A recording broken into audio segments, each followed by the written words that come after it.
안녕하세요. 저는 성실하고 마음씨 선량한 남편, 그리고 존경할 만한 시아버지를 모시고 살고 있는 가정주부입니다. 지금은 너무나 행복하고 만족스러운 가정을 이루고 살고 있지만 이렇게 되기까지 너무나 많은 고난과 역경이 있었습니다. 그래서 그 이야기를 함께 나누며 위로도 받고 싶고 다른 사람들이 제 경험을 통해 마음의 위로도 얻기를 바랍니다. 저는 그리 풍족하지 못한 집안에서 태어났습니다.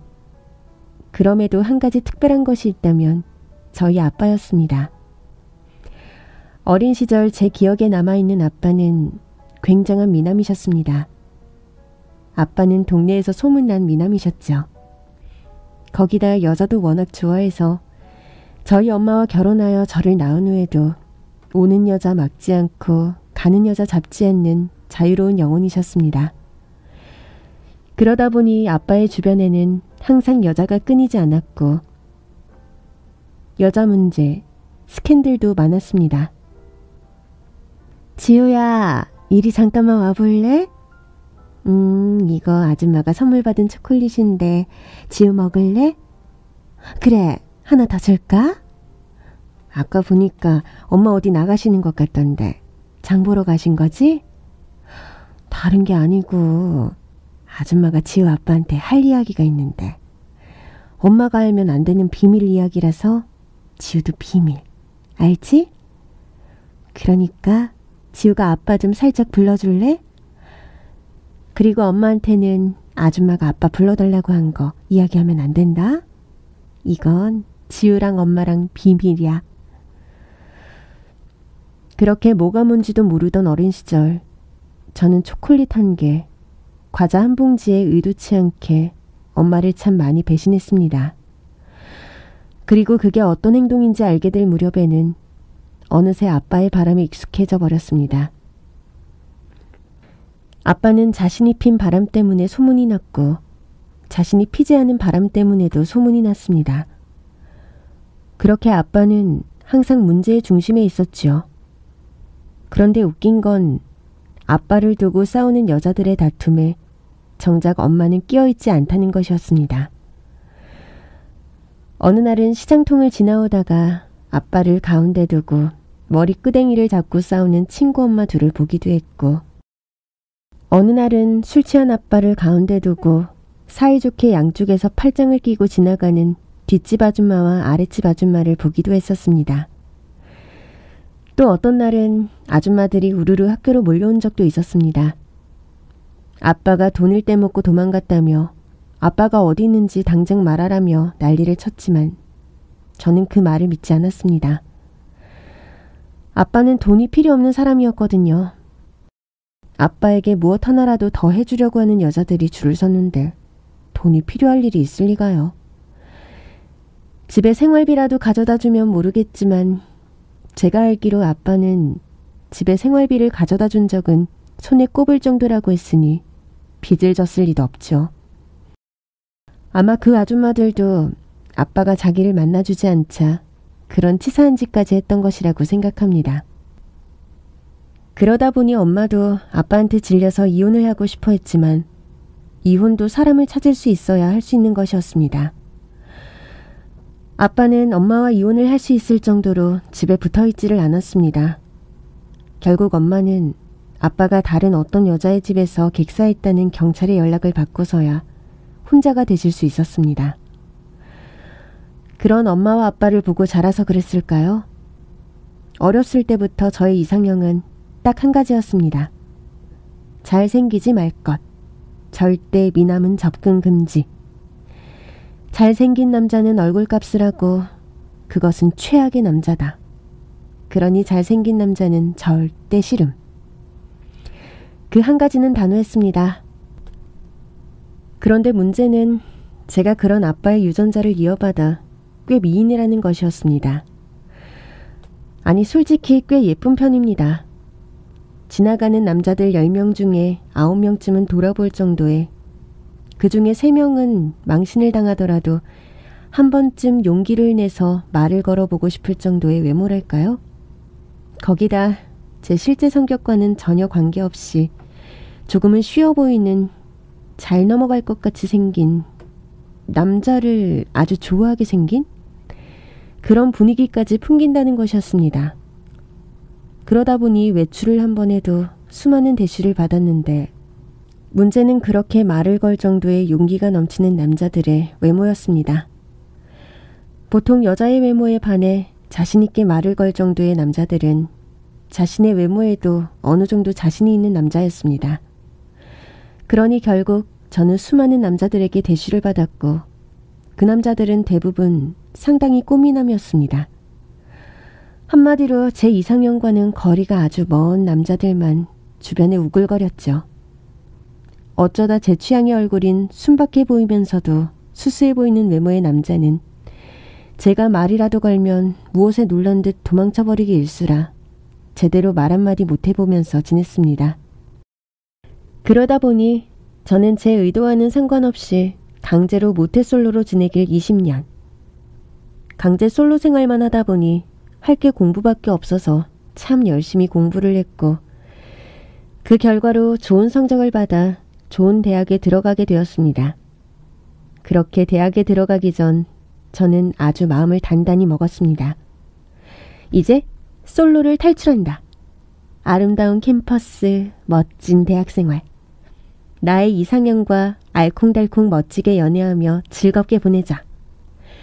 나는 반드시 누구에게도 지지 않는 멋진 CC가 되고 말리라. 아주 의욕에 넘쳤던 저는 제 남자친구 후보를 물색하기 위해 학교의 모든 행사를 모두 참석하기 시작했습니다.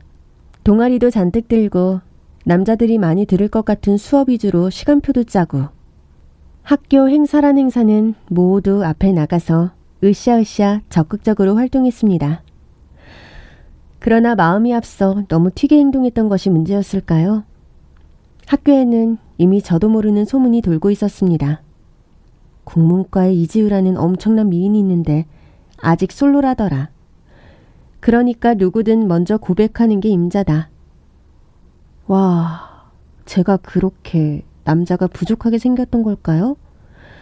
무슨 선착순으로 남친 기다리는 여자가 되어 있었고 그 소문에 자신감이 생긴 남자들 혹은 좀 쉬워 보이는 신입생 어떻게 해보려는 날라리 남자들의 고백이 미친 듯이 계속됐습니다. 거기다 어느새 저도 모르게 학교에는 저를 두고 남학생들의 내기까지 벌어졌다고 하더군요. 이상할 정도로 쏟아지는 고백들, 의욕이 넘치는 다양한 고백들, 학교에서 손꼽을 미남들의 고백 공격이 끊임없이 계속되었습니다. 싫은데요? 남자친구 없는 거 맞고 남자친구 찾고 있는 건 맞는데 선배는 싫은데요. 왜긴요? 사람하고 사귀기 싫을 수도 있지. 그게 꼭 이유가 있어야 해요? 그럼 왜 제가 선배랑 꼭 사귀어야 하는데요? 꼭 이유 알려드려야 해요? 이거 전 말 안 하려고 했는데 선배가 물어본 거예요? 그러니까 저 원망하지 말아요. 저요, 선배 얼굴이 제 취향이 아니에요. 선배 같은 얼굴 딱 제 취향이 아니에요.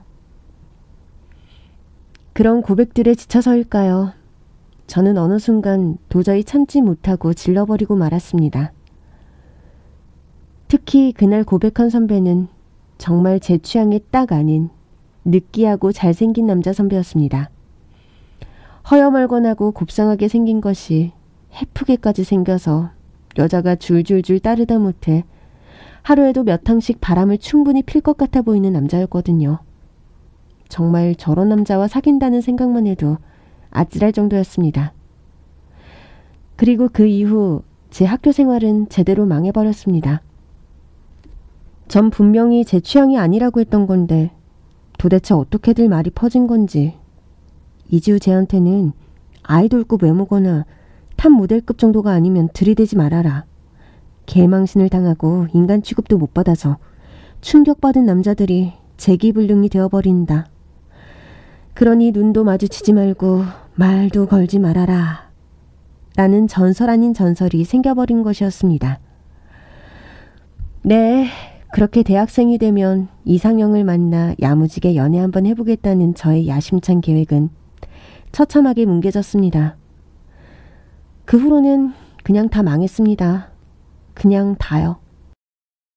어쩌다 같은 수업을 듣는 선배 중에 마음에 드는 외모와 성격의 남자를 만나서 친해져 보겠다는 마음에 친구에게 부탁해서 조까지 바꿔서 한 팀이 되었지만, 선배님 안녕하세요. 이번에 선배님하고 같은 조가 된 이지우라고 합니다. 앞으로 한 학기 잘 부탁드리겠습니다. 교수님이 말씀하신 과제 아무래도 시간이 많이 걸릴 것 같은데 저희 언제부터 시작할까요? 매주 수업 끝나고 따로 남을까요? 아니면 아예 따로 공강 시간 맞춰보고 만날까요?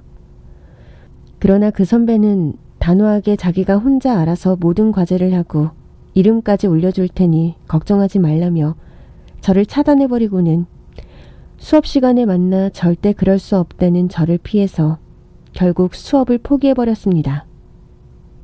아무래도 제 소문이 너무 험하게 나서 그런가 싶어서 그 소문을 듣지 못했을 것 같은 복학생 선배를 노려보기도 했습니다. 제가 입학했을 때 군대에 있었던 선배였고 학교 생활도 혼자 하는 타입이었기 때문에 괜찮을 것이라고 생각했죠. 그러나 잔뜩 술에 취해 그 선배에게 고백하는 것을 동기에게 들킨 순간 그 동기는 무슨 오해를 한 건지 그 선배에게 화를 냈습니다. 선배님, 정말 실망입니다. 도대체 무슨 협박을 어떻게 하신 겁니까? 어떻게 했길래 저 콧대 높고 눈 높은 애가 선배한테 사귀자는 말을 합니까? 선배, 정말 최악입니다. 아무리 아니라고 변명을 해도 들어먹지 않고 사람들은 더 몰려들고 무슨 상황인지 제대로 파악도 되지 않은 그 선배도 얼떨결에 저한테 사과를 하고 다시 휴학을 해버리는 바람에 네, 저는 그냥 얌전히 공부만 하는 것으로 마음을 먹었습니다.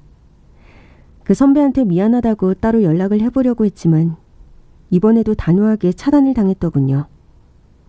그래도 역시나 공부할 시간은 잔뜩 생긴 덕분에 저는 아주 실컷 남들 연애할 시간에 실컷 취업 준비를 했고 학점을 관리했고 무난하게 좋은 직장에 들어가게 되었습니다. 그리고 이번에는 결심했죠. 회사에서는 최대한 조용히 살자. 남자는 회사 밖에서 찾자. 그러면서도 이제는 취직도 했으니 사회인이고 학생 때보다 외모가 덜 중요한 조건이 될 테니 진정으로 내가 원하는 이상형의 남자를 만날 수 있을 것이란 기대에 들떴습니다. 거기다 사수가 아주 멋진 분이었습니다. 일 잘하고 당당하고 성격까지 좋은 시원시원한 여자 선배였는데 저에 대해서도 편견 없이 봐주시는 정말 좋은 분이셨습니다. 지우씨, 나도 처음에는 지우씨 보고 너무 이쁘게 생겼으니까 좀 그런 게 있었거든? 왜 있잖아. 이쁜 여자들에 대한 편견 같은 거. 그런데 지낼수록 아닌 것 같아. 일도 열심히 하고 잘하기도 하고 남자들하고 오히려 불편해하는 것 같기도 하고 정말 사심없이 회사 생활 열심히 하고 싶어하는 것 같아서 보기 좋기도 하고 안타깝기도 하고 그러네. 내가 지우씨 많이 도와줄게. 걱정하지 말고 일만 열심히 해. 회사 남자들도 처음에야 이쁜 신입 들어와서 저렇게 껄렁대지. 시간 좀 지나고 나면 잠잠해지고 일의 결과로 지우씨를 봐줄 거야. 그러니까 일만 열심히 하다 보면 사람들도 지우씨 외모보다 실력만 봐주는 날이 올 거야. 나를 제대로 봐주는 사수가 있다는 사실에 얼마나 위안을 받았는지 모르겠습니다. 그래서 마음을 열어버렸죠. 그렇게 친해지다 보니 사수가 사실은 비밀 사내 연애를 한다는 것도 알아버렸습니다. 야근이라도 한 날이면 몰래 남아서 사수를 챙기고 끝나고 저희끼리 야식이라도 먹고 있으면 쓱 합류하는 커플을 보고 있자니 어찌나 부럽고 좋아 보이던지요. 선배님들 정말 너무 좋아 보이십니다. 진짜 제 이상형들이세요. 저도 두 분처럼 알콩달콩 그렇게 연애하고 싶었는데 말이죠. 사실 제가 말이죠. 수수하고 털털한 남자를 좋아해요. 얼굴 잘생긴 남자? 완전 별로예요. 남자는 자고로 따뜻한 마음을 가진 산적 스타일이 최고 아니겠습니까? 그런 의미로 다시 한번 두 분 너무너무 부럽습니다. 아무리 술에 취했어도 그 말을 하면 안 됐었는데 그만 방심하고 말았습니다. 사수 커플과 술 한잔하고 저 고백을 한 다음 날부터 이상하게 사수가 절 대하는 태도가 달라졌습니다. 전반적으로 저를 대하는 태도가 차갑게 변했고 작은 실수에도 냉정하게 지적하고 사적인 이야기도 전혀 하지 않게 되었습니다. 가벼운 농담으로 분위기를 풀어보려고 하면 정색을 하면서 외면하고 어느 순간 탕비실에서 다른 여직원들과 제 뒷담화를 하고 있는 것마저 듣게 되었습니다. 갑자기 왜 이렇게 된 것인지 혼란스러움도 잠시, 저는 얼마 후 답을 알게 되었습니다. 작작 좀 해. 내가 이러니까 너한테 질린다는 거야. 사람이 좋고 싫은 게 마음대로 되는 것도 아닌데 그걸로 이러는 거 치졸하지 않아? 네가 그렇게 아꼈던 후배야. 그러면 그 사랑도 응원해줄 수 있는 거잖아. 사랑이 죄는 아니잖아. 왜 지우 씨와 내가 당당하게 사랑할 수 없게 하는 거야? 이게 무슨 자다가 봉창을 두드리다 못해 뚝배기를 깨트리는 소리인가요? 그제서야 저도 상황을 눈치챘습니다. 수수한 남자가 좋다는 말, 사수 커플이 부럽다는 말을 들은 사수의 애인은 그게 자신에게 보내는 저의 신호라고 생각한 것이었습니다. 그래서 혼자 상상의 나래를 펼치고는 결국 사수에게 저를 선택했으니 헤어지자고 했던 것이었습니다. 와, 결국 전 이렇게 회사에서도 가장 든든한 아군을 잃어버리고 말았습니다. 모든 여자 직원을 적으로 돌리게 되었고 임자 있는 남자를 좋아하는 독특한 취향이라는 괴소문까지 돌면서 찐득한 유부남 상사들의 추근거림까지 감수해야 하는 상황이 되어버렸죠. 정말 짜증나는 상황이었지만 이번에는 저도 책임이 없다고는 할 수 없으니 감내하며 죽도록 일만 하자로 생각을 바꾸었죠.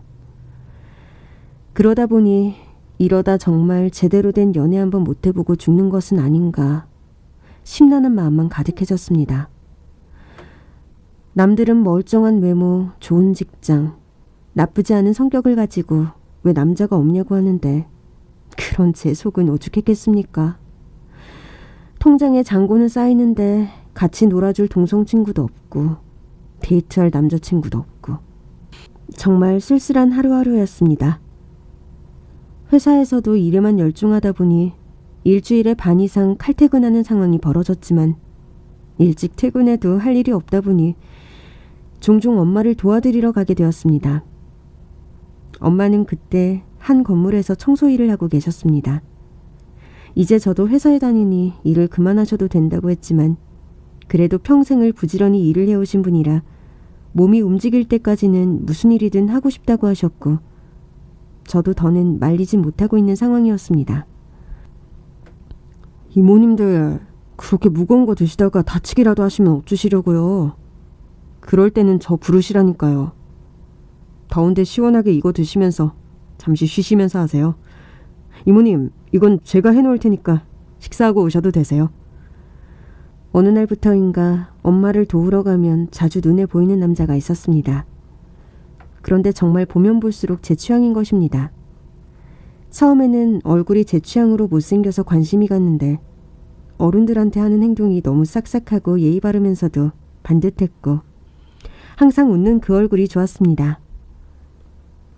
얼마 전에 이 건물의 제일 작은 사무실로 들어온 남자야. 혼자 무슨 사무실을 하는 것 같은데 정확히는 모르겠지만 사람이 볼 때마다 참 좋은 것 같아.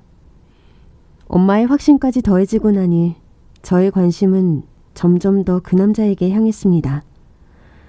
그래서 엄마를 돕는다는 핑계로 더 자주 건물에 드나들게 되었고 그때마다 마주치는 남자에게 어느 날 밥을 먹자고 했습니다. 매번 엄마 챙겨주시는 게 너무 감사해서요. 다른 뜻은 없고 식사 대접이라도 하면 제 마음이 편할 것 같아서요. 다른 뜻은 물론 많았지만 이제 좀 조심해서 접근하자 싶었죠.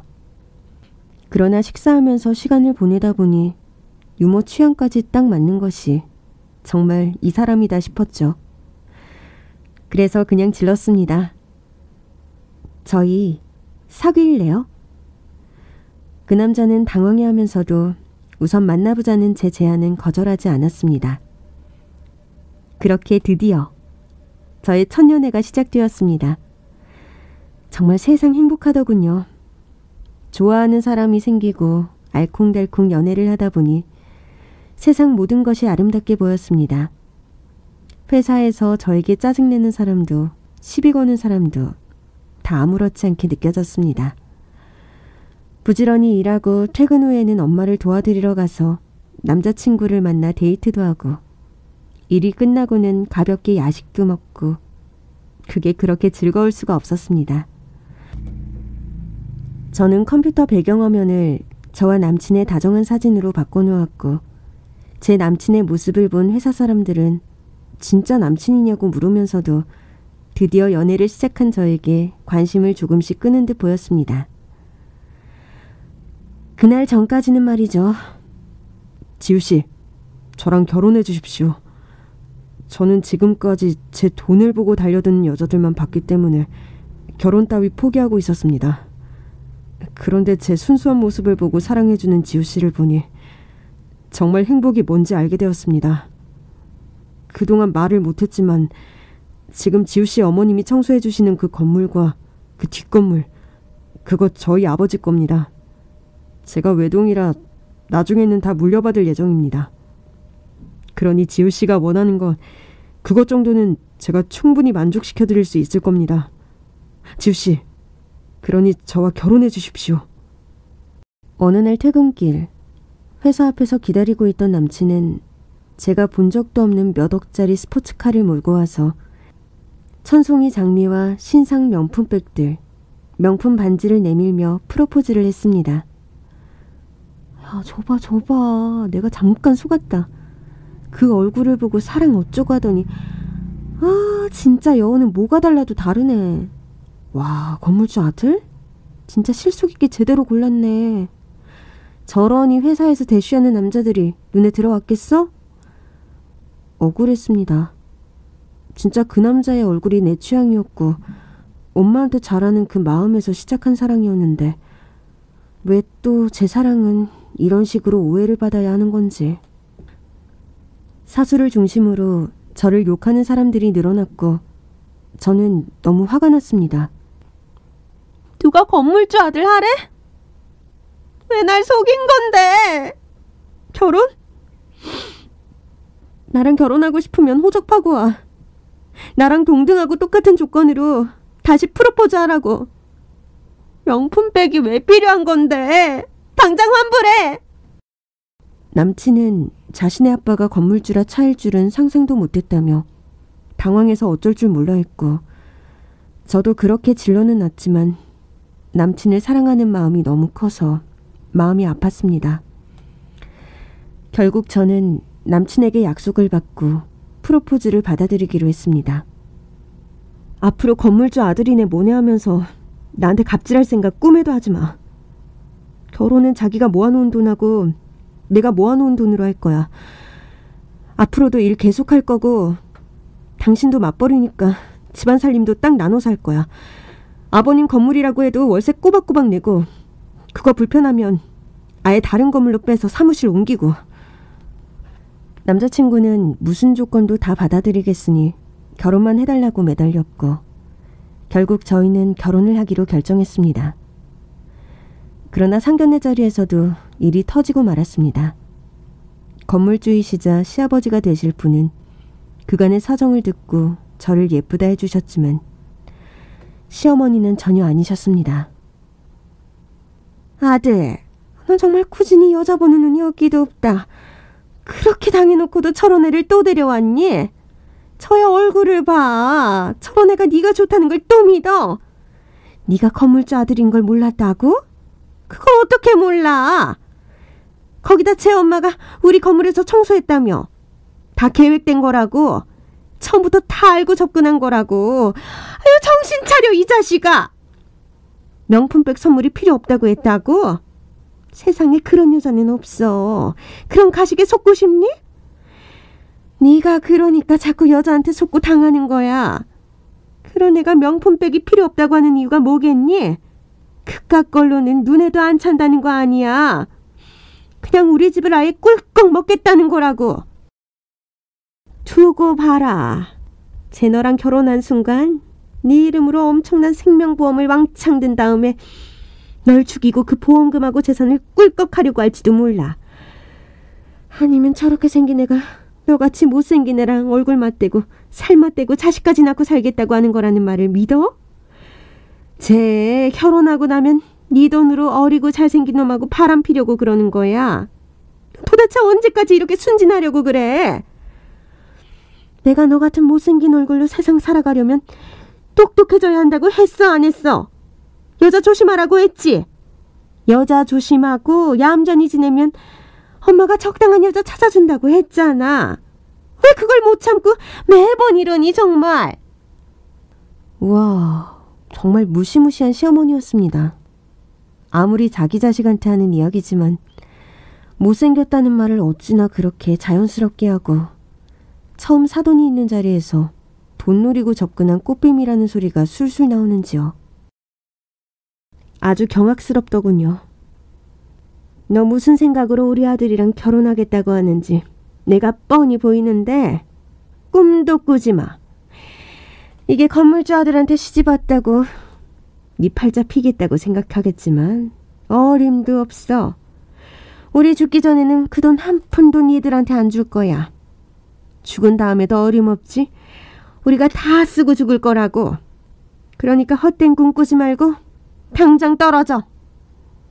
시어머니가 입을 열 때마다 남편은 안절부절 못했지만 저야 아무 상관없었습니다. 그저 저런 말을 들어야 하는 남편이 안쓰러울 뿐이었지요. 어머님, 말 좀 가려서 해주시겠어요? 이 사람 이제 어머님 아들이기도 하지만 제 남편 될 사람이기도 해요. 왜 제 남편한테 막말을 그렇게 하세요? 고슴도치도 제 자식은 이쁘다고 한다는데 왜 어머님은 고슴도치도 못 되시고 그러세요? 거기다 어머니도 남의 말할 처지가 안 되세요. 이 사람 얼굴 아버님하고 어머님하고 얼굴 딱 반반 섞어서 닮았어요. 어머님도 어디 가서 미인 소리 들을 얼굴 아니실 텐데 왜 이 사람 얼굴 가지고 자꾸 시비 거세요? 시비는. 그렇게 저희 고부간은 결혼 전부터 깔끔하게 앙숙으로 결론이 나고 시작했습니다. 그래서 결혼 후에도 정말 특별한 일이 있는 거 아니면 거의 서로 얼굴을 안 보고 지냈죠. 나름 해피엔딩이라고 생각했던 이유는 저는 결혼 후에도 보기 싫은 시어머니 안 봐서 좋았고 시어머니는 며느리에게 돈 안 뺏겨서 좋았고 그랬던 것 같습니다. 그래도 시아버지는 가끔 저희를 따로 불러내서 맛있는 것도 사주시고 가끔 용돈이나 선물도 주시고는 하셨습니다. 물론 그 선물도 남편처럼 눈치 없이 1,000만 원이 넘는 가방 같은 건 아니었고 들고 다니기 적당한 이쁜 디자인의 50만 원 정도 하는 가죽 가방 정도였습니다. 나중에 시아버지가 저에게 가방을 선물했다는 것을 안 시어머니가 그것 보라며 당장 내놓으라고 쫓아왔지만 명품이 아닌 가방에 그냥 돌아서 가버리시기도 하셨고요. 회사에서는 그렇게 고르고 골라서 건물주 아들에게 시집을 가놓고도 실속은 하나도 없이 명품 하나 못 들고 다닌다며 저를 비웃었지만 남편과의 결혼 생활은 너무나 만족스럽기만 했습니다. 그래서였을까요? 시어머니가 뒤에서 무슨 짓을 하고 다니는지 눈치채는 게 정말 늦고 말았습니다. 그날은 남편이 상갓집에 가야 한다고 한 날이었습니다. 오랜만에 엄마와 식사나 할까 하고 건물로 향했습니다. 아줌마, 도대체 이걸 청소라고 하고 있는 거야? 저기 지저분한 거 안 보여? 거기 떨어진 건 뭔데? 돈 받고 일하는 거면 제대로 돈값을 해야 할 거 아니야. 이럼 아줌마 딸 욕먹이는 거야? 아줌마는 일 그만 안 둬? 도대체 뭘 더 뜯어먹을 게 있어서 아직도 여기 청소를 나와? 왜? 정말 이 건물이 아줌마 딸게 될 것 같기라도 해? 그래서 미리미리 청소라도 깨끗하게 하려고 그러는 거야? 내가 아줌마나 아줌마 딸이나 꿈깨라고 했지? 시어머니는 우리 엄마를 아줌마라고 부르면서 막말을 하고 있었습니다. 또 저희 엄마는 그걸 못 들은 척 한 귀로 듣고 한 귀로 흘리고 있었는데 제 눈은 뒤집어지고 말았습니다. 지금 누구한테 반말이에요? 왜 우리 엄마한테 반말인데요? 우리 엄마가 뭘 어쨌다고 지금 이러시는 거예요? 시어머니는 갑자기 나타난 저 때문에 잠시 놀라는 듯 했지만 또다시 그 뻔뻔한 얼굴을 들고 자기 할 말만 하더라고요. 왜? 왜 내가 반말을 못하는데? 지금 여기 사돈으로 있는 거야? 아니잖아. 지금 내 돈 받고 청소하는 아줌마로 여기 있는 거잖아. 그런데 왜 청소 상태 가지고 지적도 못해? 돈 버는 게 그렇게 쉬워? 어? 너야말로 지금 뭐 하는 거야? 난 이 시어머니야. 어디서 감히 눈을 부릅뜨고 소리를 질러 지르긴. 그러나 저는 다른 일보다 엄마에 관한 일에는 더욱 방어 본능이 심한 사람이었습니다. 우리 엄마가 지금 일하는 사람으로 여기 있다고 해도 누가 반말해도 된다고 하는데요? 돈 주는 사람이면 반말해도 된다고 누가 그래요? 어머님, 똑똑히 들으세요. 나는 어머님 돈 관심 없다고 했죠. 그러니까 눈치도 안 볼 거예요. 어른이니까 존중해드리는 거지. 앞으로도 눈치는 볼 예정 없어요. 그러니까 다시 한번 우리 엄마 건드리면 그때는 존중도 없어요. 나 우리 엄마 건드리는 사람 한 번도 그냥 둬본 적 없어요. 우리 엄마한테 한 번만 더 시비 걸다 나한테 걸리면 어머니고 뭐고 내가 미쳐 날뛰는 거 보게 될 테니까 각오해요. 하도 요란하게 난리를 떨어서 그랬는지 그날 있었던 일은 경비 봐주시는 분의 입을 통해서 시아버지께도 들어갔습니다. 시아버지는 저와 엄마에게 미안하다며 정식으로 사과한 뒤 시어머니에게는 건물 출입 금지령을 내리셨습니다. 그날 이후 건물 경비실, 관리실 등에 시어머니 얼굴이 대문짝만하게 붙어있게 되었고 그렇게 시어머니는 블랙리스트가 되어버린 것이었습니다. 그 일을 계기로 저와 시어머니 사이는 더 이상 나빠질 것이 없을 정도로 나빠지고 말았습니다. 이제는 특별한 날이어도 애지간하면 보지 말자고 암묵적으로 합의까지 되어버렸죠.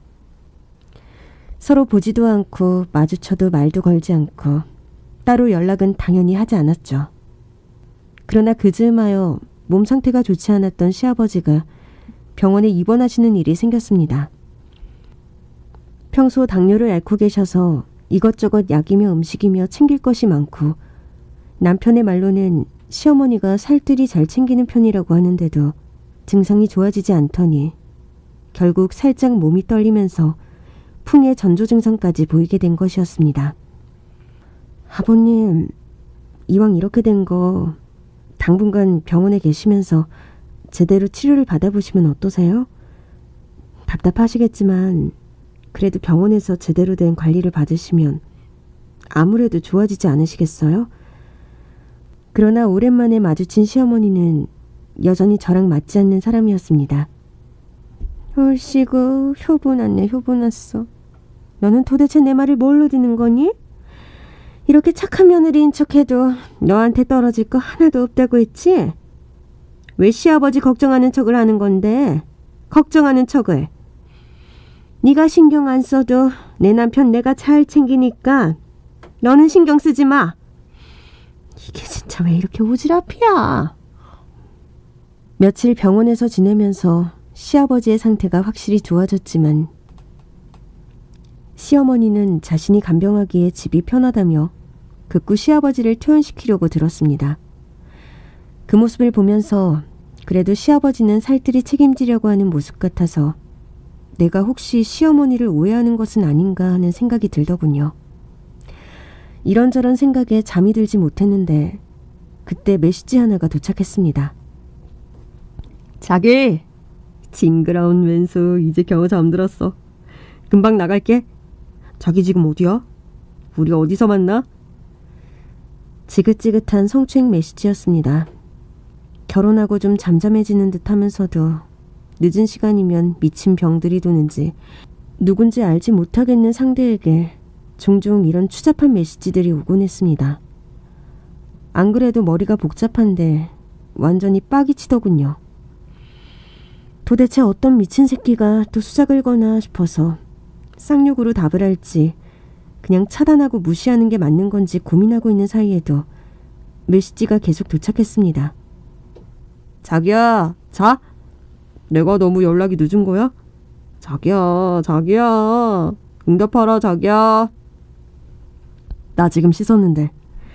자기, 나의 섹시함이 그립지 않은가 봐. 오늘 외롭게 보낼 거야?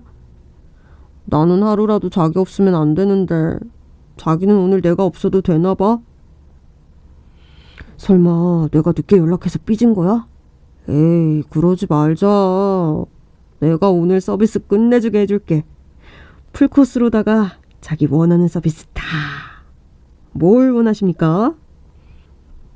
평소 같으면 보고 있지도 않을 메시지였지만 그날은 정말 어떤 새끼인지 잡아서 족치고 싶다는 생각이 들더군요. 그래서 답을 했습니다. 설마 나도 자기 보고 싶지. 그런데 너무 늦어서 자기 나오면 위험할까봐 그러지. 오늘은 말고 내일 일찍 보자. 그래도 자기 생각하며 잠들고 싶으니까 자기 씻은 사진 보고 싶다. 부디 나의 외로움을 달랠 수 있는 사진 한 장 부탁드립니다. 그리고 잠시 후 사진 한 장이 도착했습니다. 헐, 미친. 당연히 회사에 미친 꼰대놈들 중에 한 놈이 술 취해서 보내는 수작질이려니 했는데 도착한 사진 속 사람은 시어머니 년이었습니다.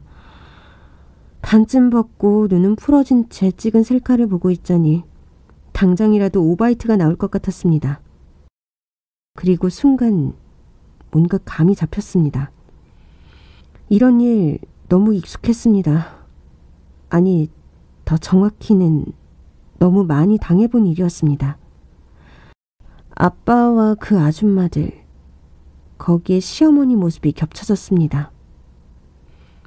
아, 시어머니가 바람을 피우고 있구나. 자기가 돈 때문에 건물주인 시아버지랑 살고 있으니 나도 당연히 그럴 거라고 생각하고 그렇게 잡아댔던 거구나. 먼 눈엔 뭐만 보인다더니 자기 수준에서 저를 보니 제가 딴 생각을 하고 있는 것으로 보일 수밖에요. 그러나 이 메시지만 가지고 시어머니를 잡기에는 증거가 부족해 보였습니다. 저는 다음날 회사에 휴직기까지 내고 시어머니를 밀착 감시하기 시작했습니다. 시아버지가 편찮으시니 간병을 돕겠다는 핑계로 병원에서 지내면서 시어머니에게도 화해하자며 찰싹 달라붙었습니다. 시어머니는 제가 굽히고 들어간다고 생각했는지 의외로 순순히 저에 대한 경계를 허물었습니다. 그리고 저한테 시아버지의 간병을 맡기고는 신나서 외출도 하더군요. 그 후는 흥신소 직원을 붙였습니다. 아무래도 미행이나 사진은 저보다 전문가가 나을 것 같았으니까요. 얼마 후 흥신소 직원은 시어머니가 만나던 남자의 프로필을 전해왔습니다. 그리고 시어머니가 저에게 그런 역겨운 메시지를 보낸 이유를 알게 되었습니다. 김지우.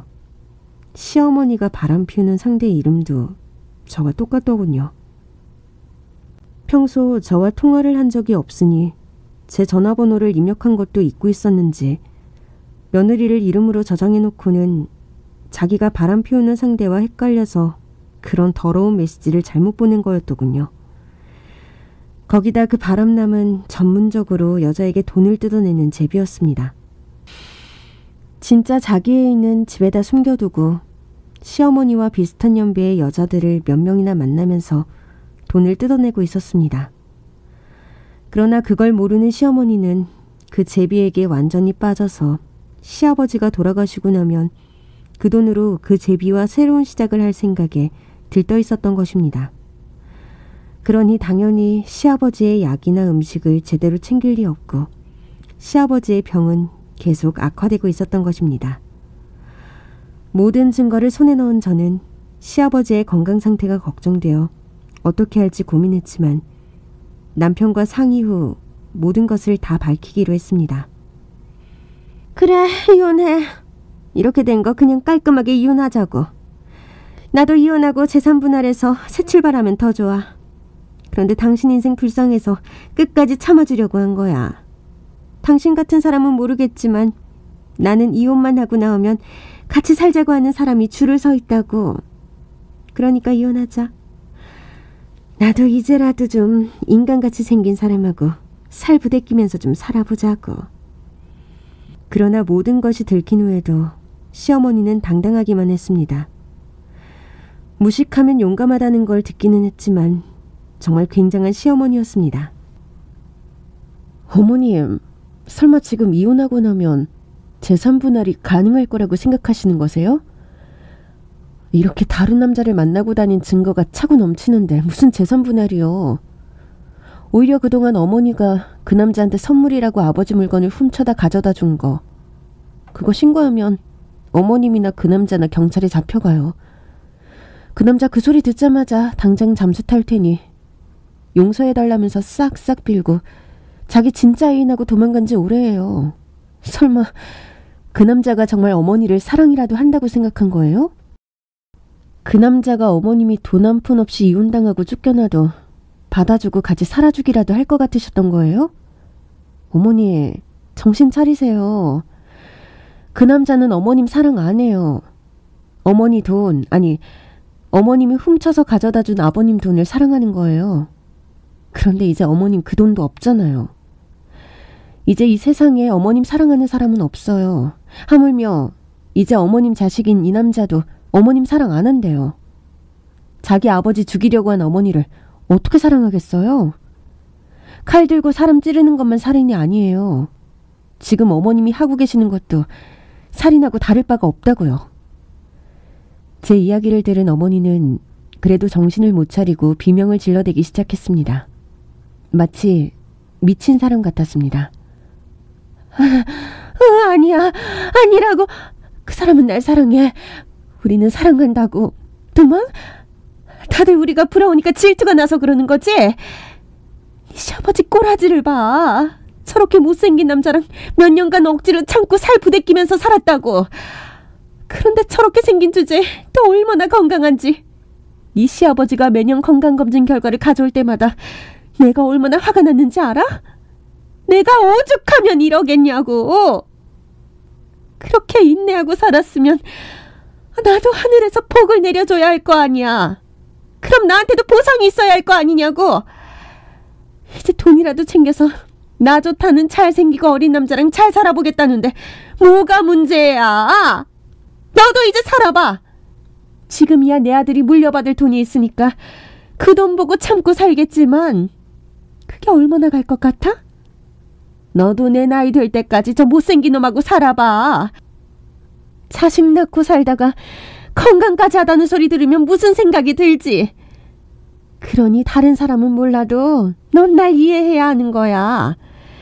철원 얼굴의 남편들 데리고 사는 우리 같은 여자들은 적당히 다른 남자들 만나가면서 행복을 느끼지 않으면 안 되는 거라고. 오히려 너무 신박한 개소리를 듣게 되니 어떻게 반응을 해야 할지 모르겠더군요. 정말 내가 참고 들어주려고 하니까 끝을 모르네. 이것 보세요, 아줌마. 내가 어른 대접하면서 참아줄 때 적당히 하라고 했죠. 아무리 내가 사랑하는 남편을 낳아준 엄마라고 해도 내 인내심이 한계가 있다고요. 그렇게 저는 도저히 참지 못하고 시어머니의 머리를 잡아 뜯어버렸습니다. 왜 자꾸 내 남편을 욕해? 우리 신랑이 어디가 어때서 자꾸 얼굴 가지고 시비를 걸어. 우리 남편 세상 누구보다 멋진 남편이라고 내가 몇 번을 말해 알아쳐먹을 건데 네가 바람난 그 제비새끼 같은 놈들 한 트럭을 가지고 와봐.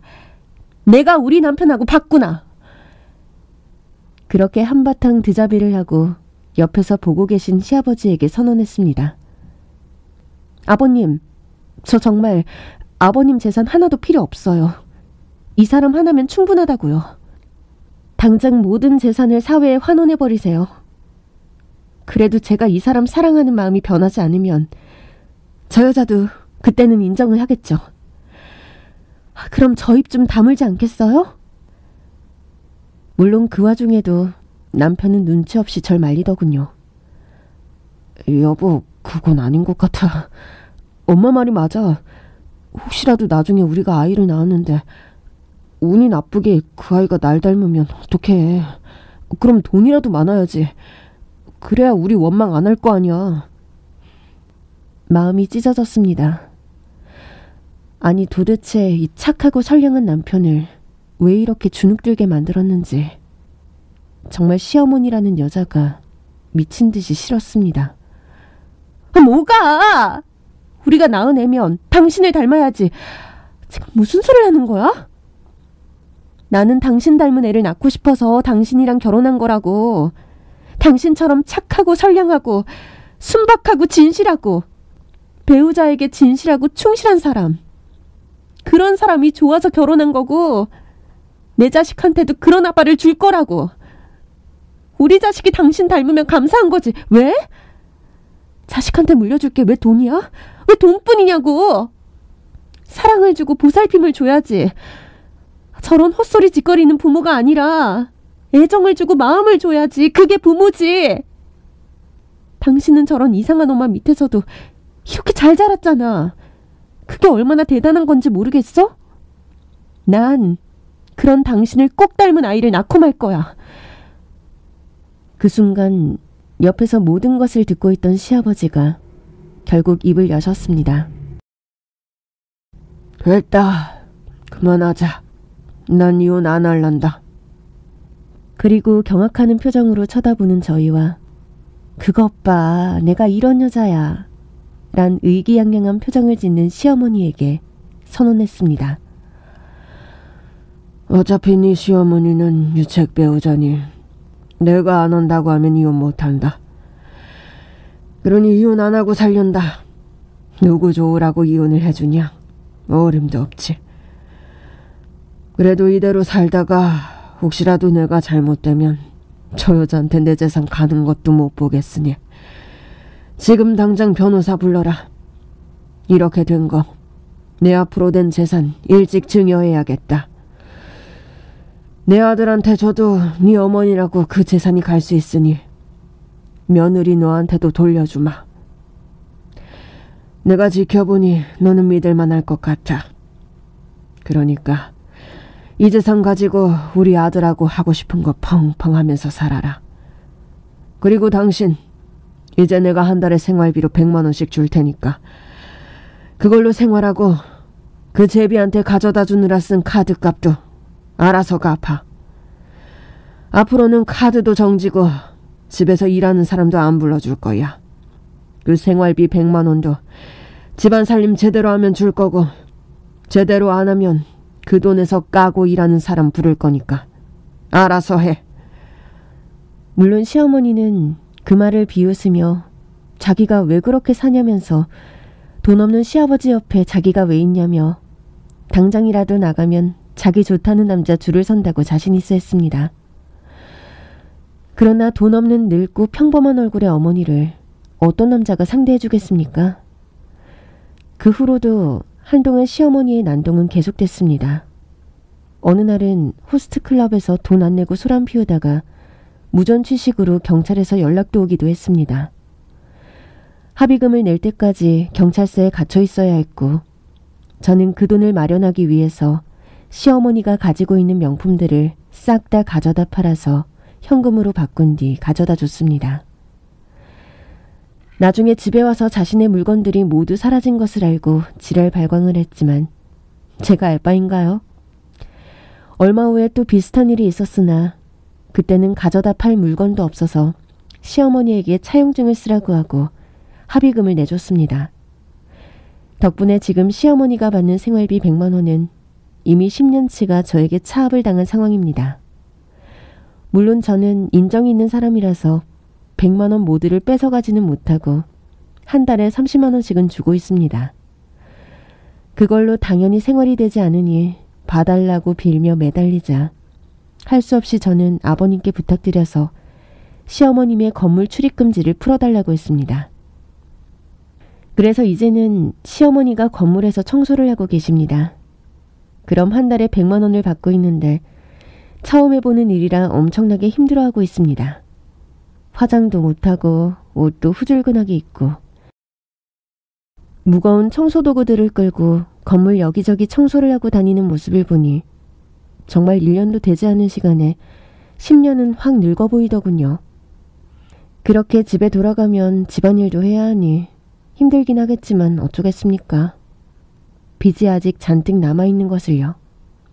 그래서 조만간 다른 건물 청소 일도 소개해줄까 생각 중입니다. 그렇게 요령이 붙어서 버는 돈이 많아지면 돈도 빨리 갚을 수 있고, 그러면 그 후에는 죽기 전에 그 좋아하던 명품백 하나쯤 살 수도 있지 않겠습니까? 아, 저희 엄마는 지금은 건물 청소 일을 그만두셨지만 시어머니가 하도 요령이 없게 일을 하셔서 그런지 가끔 나와서 선배로서 일을 알려주고 계시다고 하시네요. 저희 엄마가 워낙 완벽주의자라 일을 얼마나 빡시게 알려주고 계실지를 모르겠지만, 그래도 저희 엄마는 예의가 철저하신 분이라 아마 반말이나 막말은 안 하지 싶긴 한데 그건 두 분이 알아서 하시겠죠. 시어머니는 자기가 이렇게 열심히 일하고 있으니 조만간 시아버지가 마음이 약해져서 자기를 용서해 줄 거라는 기대를 하고 있는 것 같지만 어림도 없죠. 사실 시아버지는 이대로 얼마간 더 시어머니가 돈을 갚는 것을 옆에서 지켜보신 후 그 빚을 어느 정도 갚는 순간 이혼하시려고 준비 중이십니다. 그때가 되면 저도 시아버지에게 딱 어울리는 점잖고 좋은 친구분을 소개시켜 드리려고 주변에 수소문 중입니다. 저는 그 난리를 지나면서 무사히 임신도 해서 조만간 아이를 출산할 예정입니다. 부디 남편 닮은 멋진 아이가 나오기를 매일 기도하는 중이니 조만간 가족도 한 명 늘어날 예정입니다. 여러분도 제 이야기를 들으시면서 가족을 선택할 때 정말 중요한 것이 무엇인지 다시 한번 생각해 보셨기를 바랍니다. 그럼 오늘도 즐거운 하루 되세요.